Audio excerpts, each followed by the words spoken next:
So I wanted to talk to you as we look forward into the year of our Lord 2023 about some of the things that you anticipate about this coming year and perhaps a few predictions about where we're kind of going as a country. 2022 is a pretty weird year in a lot of different respects. I'm wondering, as you kind of move into the thought process about what we're going to see coming down the pike in the next year, what are some of the things that come front of mind for you? I mean, the front of mind is, it's hard not to think of the here and now. It's just that this has to be dealt with, and that's the border. And are we going to see anything semblance to any type of sanity when it comes to the border and security? I'll put immigration aside. And the thing is, I'm leaning towards no, because in this omnibus bill, they went out of their way to say absolutely no money towards building a barrier of any kind. How can you possibly control the border without a barrier? And are Republicans in the House going to be without, even though they got the power, are they going to find the levers necessary to stop the flow? Mm-hmm. And that, to me, is going to be the most interesting. Also, we know for the longest time, the front runner when it comes to those running for president, they got to emerge outside the former president. You know, it's usually not the person we think. And right now, everybody thinks, Ron DeSantis, just like we thought Jeb Bush for a while. And I'm just wondering if there's somebody else that's going to emerge on the landscape. And is there a star going to emerge on the House for Republicans? Outside the Jim Jordans and the Comers are going to have a lot of the spotlight. And we think Kevin McCarthy's going to have the speakership. Is there somebody else that's going to emerge? And I think it's going to be Mike Gallagher. Mm-hmm. Mike is an interesting character. In fact, I am very excited, I would say, to see what he's going to do with this China Select Committee in the coming year, and the number of things that I think are going to be on his plate there are going to be interesting. One of the things that you just mentioned there about the way that expectations don't necessarily line up with what we see when it comes to presidential elections is there's always somebody who overperforms, comes out of nowhere, and makes waves. It feels like, even if they end up not necessarily getting all the way. And so I just have to say, because it's front of mind, that I had the opportunity to see Mike Pompeo in New Hampshire and see him obviously around at a couple of different events. And I got his Christmas card in the mail. And the Christmas card, it is a Christmas card, but when you open it, it shows where it has a map of the United States, and it shows all the places where he endorsed candidates. So I think he's kind of sending a message there about what his What did you think what did you think of him on stage?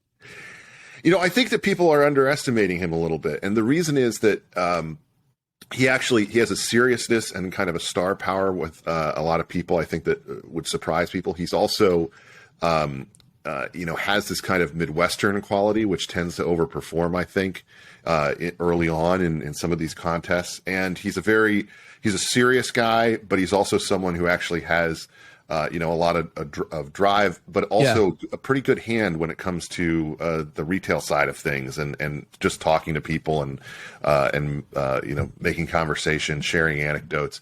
I think that he could be somebody who might overperform, but there are a lot of people who I think could potentially get out there. I don't know if there's anybody who sticks out to you, but when it comes to that kind of contest, we're obviously seeing this situation where people are not necessarily settled on the former president, that he's not, necessarily going to be able to clear the field the way it is. Do you think that we're going to end up with a bunch of people getting in? Well, how diplomatic of you to say that. He might not be able to clear the field. I think the field's going to be filled, and I didn't feel that way prior to the Mar-a-Lago ridiculousness that's around it. I thought to myself, you know what, January 6th is going to be extremely tough to overcome, but for the most part, he overcame it with his own party. Yeah. But the midterm elections did not go well. Blake Masters did not do well. Mastriano was an embarrassment. Dr. Oz didn't pull it out. Herschel Walker was a negative. I liked him. I thought he could have been better. I thought he was underfinanced and undercoached. Number two, I thought Warnock was extremely vulnerable, but these are all, and you see what happened with Bolduc in New Hampshire. That was a late pick by Donald Trump. So a lot of these, Kerry Lake is probably the biggest and most devastating and surprising result. over in Arizona, which you know well. So all these ways in which he looks vulnerable, it's that a lot of people don't like the president, but they're afraid of him. They're afraid of his political power. He's the only guy who can sell a 25,000 seat stadium or arena in about a day. I mean, literally, Mike Pompeo, with all his talent, number one in his class at West Point, would get about 5,000 people if lucky. So, the president of the United States would get 1,200.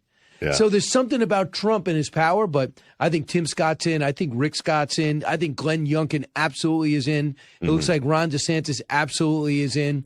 I think that you're going to have Ted Cruz that says, why shouldn't I try it? What else can he say about my wife this time? So I think he'll be in. I think it's going to be a huge, talented field. And I laugh at anybody who thinks that Joe Biden's not running. I think Biden announces pretty quickly. And his his strategy's been revealed. And that is make targeted appearances, raise a lot of money, but have surrogates do most of the work. We know why. Yeah. And there's nobody on the left that's going to approach him. So I think that's going to be pretty clear. Yeah, I think one of the things that comes out of this midterm is that, Joe Biden, for all the talk going into it, that among some smart Democrats that, he has to be replaced, we got to figure out a strategy to go forward, et cetera. The way that the midterm played out, it completely silenced any of that talk. They have no way of saying, based on that performance, that they can shift him aside. At the same time, it's like you don't have the COVID excuse anymore when it comes to hiding in the basement during a presidential campaign. Do you think that that's going to wear poorly, or is it going to be another situation where the most of the media just, surrounds him and basically says, it's totally fine that we can't ever ask him any questions. It's totally fine that, we can't actually treat him the way that we treat any other candidate. It's totally fine for him to hide in the basement all over again. Is that going to be the way things play out? Well, what I think they're going to do is, I think he'll do things. He'll go to factories. He'll go to events. He's already going to events, maybe one a week or two a week. So let's say he picks up the pace just a little bit. He appears with Bruce Springsteen. He shows up with John Kerry, him and Hillary Clinton. They do things that allow him to make a short little speech and then people praise him. That'll be the template that he uses. And then he'll have the White House and different events. The problem with the only problem with Joe Biden, I'm trying to think, it's on the tip of my tongue. He's a terrible president, and his instincts are awful, and his ad libs are terrible, and he makes up stories. The latest story he made up is absolutely insane, and there might be a few in between that I missed. That he went up to a guy and tried to give his uncle a Purple Heart, because his dad said he's feeling kind of down on himself. So I want to give my uncle a Purple Heart. And he says, I don't want it because of all the people that died there. And the year in which he said he was vice president, his dad and his uncle were dead at the time. I mean, how do you make up a story like that? You don't think people are even going to look? You could go to the library in 1940 and find out that was a mistake, or go to the graveyard.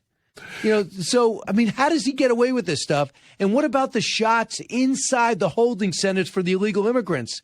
There's 4,000 people in a place that holds 1,000. Donald Trump had one picture, still picture this. Biggest scandal you've ever seen. No reporting. Bottom line is the press is going to protect, Ben.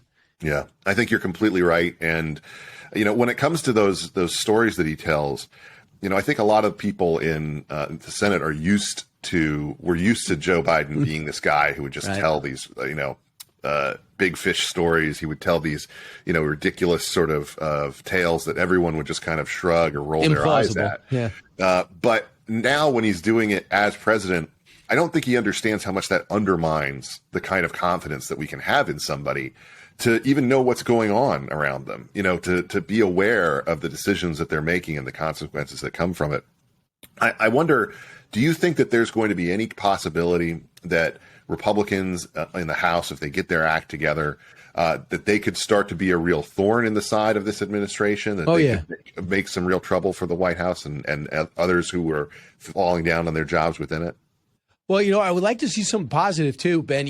Nobody could tell anything about legislation and inside Washington than you. So I feel kind of weird saying this, but I just think they can come up with some positive programs and say, this is what my border plan looks like. And then you go in there and you try to lever it and you get the meetings. And if President Biden doesn't do anything and people say it's it's grandstanding. Go ahead. But I want some positive programs. But at the same time, you want a former president's tax returns for no reason. I think it's time to look at Joe Biden's S corporations. And, how does a guy who makes $275,000 a year for 50 years, tops, have all these mansions and all this money? Yeah. And I think you got these corporations. No one really knows what's inside them. But I think now it's time to find out. And I think the FBI getting unwound is going to help America. And the fact that they're doubling, tripling down, saying what I did with Twitter, likely with Facebook and others, is just doing our jobs with security. I think exposing now what Elon Musk has done, he's been the man of the year so far, except for some late night tweets, which we all want back. So I think that that's going to be something that's going to happen this year.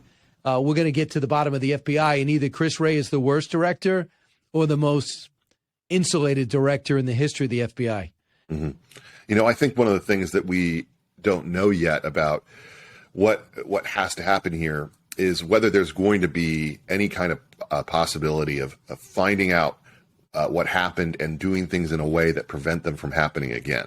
What concerns me the most is that the whole attitude from the FBI being, we're just doing our jobs, seems set up for a situation where they're just going to continue trying to do this, maybe using different methods or different approaches, but essentially trying to control the conversation in America and what Americans see and what they're allowed to say to each other. And that's really a disturbing thought, for me, Brian. It's something that I think is really troublesome and suggests that, the FBI just as an entity has taken on so much power unto itself and views itself in ways that are, I think, really astonishing to a lot of Americans who thought of them as a law and order organization. Do you think that this is something that can be prevented, or do we have to be kind of on the alert going into this next election cycle? I'm not worried about Twitter. I'm pretty sure Elon Musk is not going to buckle. And the first time the FBI calls him up and says, I got a problem with at Billy Joe from Wisconsin, he's going to go, okay, you got send him to voicemail. And so at least one entity will not be corrupted, and maybe two. Truth Social, I'm pretty sure they're not going to be calling up Donald Trump and saying, hey, Mr. President, you got some people on there that might be fallacious. So those are two areas. But I also think, too, the FBI told us, we have no problem with what we did, and we're doing it again in 2024. That is defiance, and that is insane. So good luck with that. I want to see what those whistleblowers have to say. And are they going to be in drop shadow where we don't know their faces, or are they going to come out and say, look at me, here's the problem? And make sure now that I'm public, I don't get fired. Talk to me a little bit about what you hear from the people who are, daily viewers of you on Fox, daily listeners on the radio. What are the things that they say to you when they come up to you when you're out walking in the street? What do they ask you about? I'm just curious. So what's so interesting, we used to debate Obamacare and privatizing Social Security, or, should we build up the military in Iraq? Should you have a surge, or should you just get out? So those were issues, right? And you have smart people on both sides. We got to get out of Iraq was a big mistake. We got a surge that'll never work. The surge absolutely works. Whatever you do, don't pull out all the troops. We pull out all the troops. So we have all this stuff. But now I have people saying to me, what the hell is going on? We don't know our pronouns. Kids don't want to work. I heard of no jobs for kids. I've heard of mismatched skills, but this whole lack of work ethic. The other thing is women playing girls, men playing in girls' sports, transgenders competing in college sports. What is going on? What is a man and woman? A Supreme Court justice can't define it. I find that reasonable people can't handle that there's no reason left. That you can't just say, well, that's Maxine Waters or that's Matt Gaetz. Those guys are they're left and right wingers. Now we're going, show some tolerance with gender fluidity. How dare you push back when your third graders told about sex and they don't have to commit to a gender until seventh grade? So I have a lot of people exasperated of what the heck is going on. And I also have people who see the video that we show from our drone shot at the border, and they are also beside themselves. So I think that sometimes we put too much emphasis on who the president is by our happiness. That's a problem. Maybe it helps our ratings and how many people download the podcast. but it probably is a problem because most presidents should not really be affecting our lives like they do. But I find that people are stressed about the idiocy, lunacy that's happening. Not even a worthy debate. You know, you're talking about school. We used to talk about the new math. We used to talk about phonics. And no, phonics doesn't work. That's no way to learn. Okay, let's debate it. Let's get the experts in. Should we do prayer in school? Remember those good old days? Should they pray? Now it's should you be fine? Should you tell a kid who wants to be an animal they can go to school as an animal, who might go home and be a girl and could talk without their parents about changing genders? And now they're saying different ways to refer to Marine commanders that's less sexist. So I find that people are exasperated by it. Yeah, it's interesting because what I detect, and I detect the same thing that you do, is that people feel like the world is a lot more chaotic at all levels, as opposed to chaotic in a certain space. You know, you could talk about like Iraq or Afghanistan as being, you know, elements of chaos that they were concerned about. You know, whether they affected their lives or not was, you know, a different question. Now it seems like they feel like the chaos kind of starts at the top and just goes down and down and down, as close as it possibly can be to them, including their kids' schools or their grandkids' schools. Yeah. And that's the thing that I think is different, because I used to be, just like you, asked about what policy should be toward this, that, or the other. And now it's like, man, everything just seems crazy. And how can we sort of navigate our way through this? And I guess that's my question to you, which is when they say that to you, what's your response? Because my response is, usually something like, look, I think most people are a lot more reasonable than the crazy people who you see. And there are too many crazy people who have too much power over our kids' lives in particular, but over our lives generally. And that needs to change. But that to me it still is not a very satisfactory response. So what do you say to them when they express this to you? First off, I have to ask people when they come up to me so many times, like, let's say, Ben, we have the audacity to take a few hours off or a few days off. Yeah. How many times people look up to you and they tell you a story you didn't even know anything about? You're like, what? I didn't hear anything about that. And now I used to say, okay, let me look it up. Now I just say, I don't know about that. Now I ask people who aren't in our business, where'd you read that? Where'd you get it? Well, I read it. Well, who wrote it? Well, a friend of mine told me. Well, where did he get it? So then you find out that it's just one of those internet things that people heard or a fringe organization. It's not true. A lot of it, I go, I never heard that. I've been at work for 12 straight hours. We've been covering all the stories of the number one network. That didn't happen. So that's number one. If I get to the next point, I say you got to make a choice. It's like, I think that it's the fact is it's making news is because it's so obscene. And I tell people, just keep fighting on be open. For example, I don't think we know everything. I don't think there's any things that we're doing now in society that we won't look back in 15 years and say, what are we thinking? I'm doing a lot of studying now on Booker T. Washington and Teddy Roosevelt and Du Bois, and I'm going the founder of the NAACP.